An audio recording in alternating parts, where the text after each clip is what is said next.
브로맨스라는 그 신조어가 있습니다. 이 브로맨스는 영어 브라더 형제와 로맨스를 이렇게 합쳐서 만든 그런 신조어입니다. 그래서 남자들 사이에 어떤 진한 우정, 이것을 지칭할 때에 브로맨스, 남자들의 어떤 진한 우정, 우정으로 표현하기에는 좀 뭔가 부족한 어떤 그런 느낌이 있었나 봐요. 그래서 이 로맨스라는 단어를 붙여서 브로맨스, 이렇게 이제 단어를 만들어서 미국에서 이제 그런 단어가 먼저 시작되었다고 합니다. 동양에도 이와 비슷한 정서가 있습니다. 무엇인가 하면 그 유비 관우 장비가 그 도원 결의를 하지 않습니까? 그래서 의형제를 맺잖아요. 이것이 이제 브로맨스입니다. 남자들 사이에 그 생명을 거는 그런 신의가 이제 이 도원결이죠. 오늘 본문에 이 다윗과 요나단의 모습이 이 브로맨스입니다. 동양적인 정서로는 도원결이죠. 요나단은 이전에 이 블레셋과의 전투를 할 때에 참 그가 자신의 무기 든 자와 단둘이서 이 블레셋 진영에 쳐들어가서 그 전투를 승리해서 이끌어서 이스라엘 백성들이 용기를 얻고 그래서 그 전쟁에서 이길 수 있는 그런 단초를 제공한 사람이 바로 이 왕자 요나단 아닙니까? 이 요나단이 이 골리앗과 싸운 이 다윗을 눈여겨본 겁니다. 이 다윗의 그 열정과 믿음의 그런 행동들을 지켜보았고 다윗을 참 진심으로 존경하게 된 것입니다. 이에 요나단은 오늘 본문 4절에 보시면 자기가 입었던 겉옷을 벗어 다윗에게 주었다라고 하죠. 뿐만 아니라 자기의 군복과 칼과 활과 띠도 그리하였다라고 합니다. 자기가 입고 있던 겉옷을 벗어 주었다라는 것이 참 의미가 있습니다. 왜냐하면 이 겉옷은 이 당시 유대인들에게 그 신분을 상징하는 것 아닙니까? 과거 우리나라에도 보면 그 사극 같은 것을 보면 그 왕이나 세자들이 입는 이 곤룡포라고 하죠. 이 앞에 이 용그림이 그려져 있습니다. 그래서 이것이 이제 곤룡포라고 하는데 우리나라, 중국, 이 아시아 쪽 일대에서 이제 왕을 상징하는 그런 옷으로 이제 이 용이 그려진 옷을 곤룡포를 입죠. 마찬가지로 이 당시에 이 요나단이 입고 있던 옷이라고 하면 왕자의 신분을 의미하는 것입니다. 뿐만 아니라 자기의 군복과 칼과 활과 띠도 주었다라는 것은 이 요나단이 가지고 있는 요나단이 왕자임을 상징하는 왕자성을 지금 다윗에게 준 것입니다. 자기가 가장 귀하게 여기는 것들과 자신의 이 왕자로서의 신분을 상징하는 옷을 다윗에게 줄 정도로 이 요나단은 이 다윗을 아주 귀하게, 존귀하게 그렇게 여겼다는 것을 우리는 알 수 있습니다. 요나단은 사실 그도 용맹한 장수죠. 그리고 왕자의 신분 아닙니까? 가만히 있으면 자기가 사울의 길을 이어서 왕이 되는 것 아닙니까? 그러나 그는 자신의 자리에 연연하지 않습니다. 그 불과 얼마 전에 블레셋을 무찔렀을 때에 사람들이 요나단을 얼마나 따랐습니까? 그죠? 요나단은 죽어서는 안 된다라고 오히려 사울 왕보다 요나단을 이스라엘 백성들이 인정할 정도로 요나단도 백성들 사이에 인정을 받았던 왕자입니다. 근데 지금 다윗이라는 인물이 나타났을 때에 다윗이라는 아주 그 괜찮은 사람이 나타났을 때에 요나단의 반응과 사울의 반응을 이제 계속 이렇게 대조해서 우리가 볼 수 있죠. 여러분, 작은 그릇 안에 큰 그릇을 담을 수가 없습니다. 그죠? 우리가 그릇을 이렇게 포개해 놓은 거 보면 큰 그릇보다 조금 더 작은 그릇, 그 안에 작은 그릇, 그 안에 작은 그릇 이렇게 포개해 놓죠. 작은 그릇이 자기보다 더 큰 그릇을 품을 수는 없습니다. 제가 요나단의 이런 모습을 보면서 요나단이 다윗을 어떻게 대하는가의 모습을 보면서 참 이 요나단이라는 인물은 참 큰 그릇이구나 라는 생각을 해봅니다. 다윗이라는 아주 괜찮은 그릇이 나타났습니다. 근데 이 아주 괜찮은 그릇을 요나단은 담거든요. 사울은 그렇지 못하죠. 이제 앞으로 보게 될 것이지만. 그만큼 이 요나단이라는 사람의 그릇됨도 크다. 요나단의 그릇도 참 큰 사람이다. 그런 생각을 해봅니다. 이 요나단이 자신의 이 겉옷과 왕자를 상징하는 이런 칼과 이런 도구들을 다윗에게 준 것이 의미하는 바가 이제 신학자들은 이것이 이제 다윗이 이제 우리는 최종적으로 이 사울을 대신하는 왕이 되는 것을 알고 있잖아요. 이제 그것을 예언하는 일종의 예언적 행동이다라고 이야기할 정도로 지금 이 모습이 아주 의미가 있습니다. 요나단은 그렇다면 왜 이렇게 다윗을 정말 존귀하게 여기고 자신의 이 왕자 신분을 상징하는 이 귀한 것들을 이렇게 다윗에게 줄 정도로 다윗을 이렇게 좋아했을까? 그것은 바로 이 요나단이 다윗에 대해서 동질감을 가지고 있습니다. 연대감을 가지고 있습니다. 그럼 무엇인가 하면 이 요나단과 다윗은 이 비슷한 면이 있습니다. 특별히 그들이 여호와 하나님 앞에서의 신앙이 매우 비슷합니다. 우리가 보아서 알지만 이전에 요나단이 블레셋 진영에 쳐들어가기 전에 전쟁할 때에 전투를 하기 전에 요나단이 뭐라고 이야기합니까? 전쟁은 여호와의 것이다. 전쟁은 여호와의 손에 달려있다라고 그렇게 신앙 고백을 하고 담대하게 그 블레셋의 진영에 쳐들어가지 않습니까? 마찬가지로 다윗도 골리앗과의 전투를 앞두고 뭐라고 이야기하고 있습니까?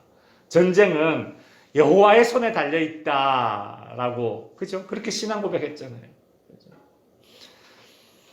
이 요나단은 다윗을 1절과 3절에 보면 자기 생명과 같이 사랑하였다라는 말이 두 번 연거푸 나오죠. 오늘 우리가 읽었던 본문에 보면 그만큼 요나단이 다윗을 좋아했던 그 이유가 무엇인가? 그것은 같은 신앙 고백을 가지고 있다라는 그 동질성, 그 연대감, 바로 거기에서 나오는 이 브로맨스죠. 여러분, 우리가 어떠한 이유로 어떤 사람을 좋아하게 될 수 있습니다. 사람이 사람을 좋아하는 이유가 참 다양해요. 그리고 사람이 사람을 따르는 이유도 참 다양합니다. 우리가 흔히 유유상종이라는 말을 쓰지 않습니까? 가만히 보면 이 사람이 이 사람을 좋아하는 이유가 어떤 사람은 이 사람을 좋아하는 이유가 나하고 맞아. 알고 보니까 뭐가 맞느냐. 술을 좋아해 서로. 술꾼이야. 그러면 술꾼이 되는 거예요. 이 사람이 이 사람을 좋아하는 이유가 놀이나 취미가 같아서 서로 좋아해서 짝짝꿍이 되는 거예요. 같이 있는 시간이 즐겁죠. 그죠? 마치 자기 생명과 같이 사랑하면서 그죠? 그렇게 지내는 거예요.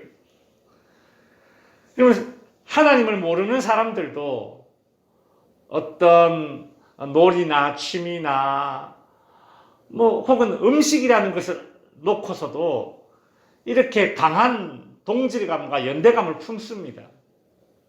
뿐만이 아니죠. 어떤 하나의 목적을 이루기 위해서, 그죠? 하나의 목적을 이루기 위해서 그 목적을 이루기 위해서 그 목적 아래에 사람들이 모여서 의형제를 맺잖아요. 유비관우장비, 그죠? 천하를 통일하리라는 그런 하나의 목적을 이루기 위해서도 사람들이 의형제를 맺고, 그렇게 의형제를 맺었으면 그것을 정말 목숨을 다해서 신의를 지키는 그런 일들이 있지 않습니까? 그럼 우리는 어떻냐? 우리는 어떻습니까? 요나단이 다윗을 왜 그렇게 좋아했습니까? 자기와 같은 신앙 고백이 있기 때문에. 자기와 같은 하나님 앞에서의 그 신앙 고백의 연대성이 있기 때문이죠. 우리가 이 본문 앞에 참 이 교회 안에서의 우리의 신앙생활을 한번 돌아보게 됩니다.